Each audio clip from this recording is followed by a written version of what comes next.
From the outside, Daniel and Marcus looked like brothers. They weren't. They grew up on the same street, in identical brick houses, separated by a narrow driveway and a long history of competition. From the moment they could walk, they were rivals. Who could run faster? Who scored more goals? Who got better grades? Who their parents praised more? If Daniel won, Marcus remembered it. If Marcus succeeded, Daniel worked twice as hard to outdo him. The neighborhood adults called it healthy competition.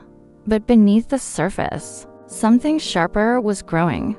Comparison. By middle school, their rivalry had hardened into something bitter. Every achievement felt like a threat. Every loss felt humiliating. They rarely spoke without sarcasm, rarely looked at each other without measuring.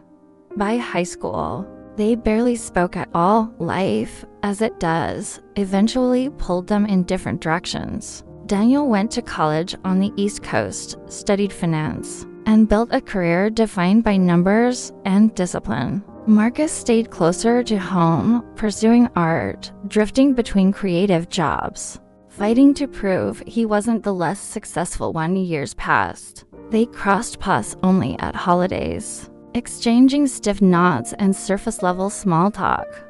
Their parents still hoped they'd grow out of it. Neither did, until the call came.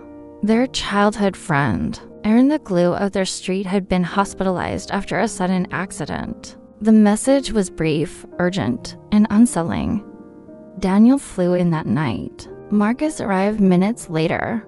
They stood in the hospital hallway, older, worn by life in different ways, unsure how to stand beside each other without slipping back into their old roles. They said nothing. Inside the room, Aaron lay unconscious, machines humming softly.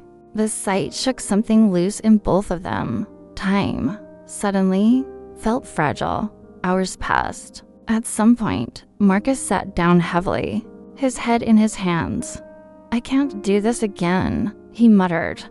Daniel hesitated, then asked quietly, "Again?" Marcus exhaled sharply. "I lost my job last month. Rent's overdue. I've been pretending everything's fine. I'm tired of pretending." Daniel just stared at him. This wasn't the Marcus he remembered, the confident, rebellious kid who never seemed to care. Marcus continued, his voice cracking. "You always had it together. Straight A student, career, a life plan. I felt like I was always chasing you and still losing." Daniel felt something shift inside him. "That's not true," he said, almost before he could think. Marcus laughed bitterly. "Come on." Daniel swallowed. "I've had panic attacks for years. I hate my job. I feel like if I stop running for even a second, everything will fall apart." Marcus looked up slowly. For the first time since they were kids, they weren't competing. They were confessing. A silence settled between them, not tense this time, but heavy with understanding. "All those years," Marcus said softly, "I thought you looked down on me." Daniel shook his head. "I thought you were fearless, that nothing touched you." They stared at each other, stunned by how completely wrong they'd both been. The rivalry had never been about hatred. It had been about insecurity, fear. Two boys growing into men, each believing the other had something they themselves lacked. They sat there all night, sharing stories they'd never told anyone. Failures, regrets, moments they'd felt small and alone. Vulnerability did what years of competition never could.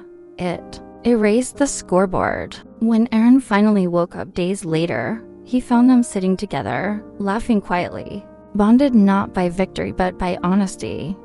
Their rivalry didn't end with an apology. It ended with understanding. And in that shared vulnerability, they didn't just reconcile. They finally became something better than rivals. They became human to each other. True strength begins when competition ends and honesty begins. Subscribe to Tales Studio for more stories that heal, inspire, and reconnect us with what truly matters.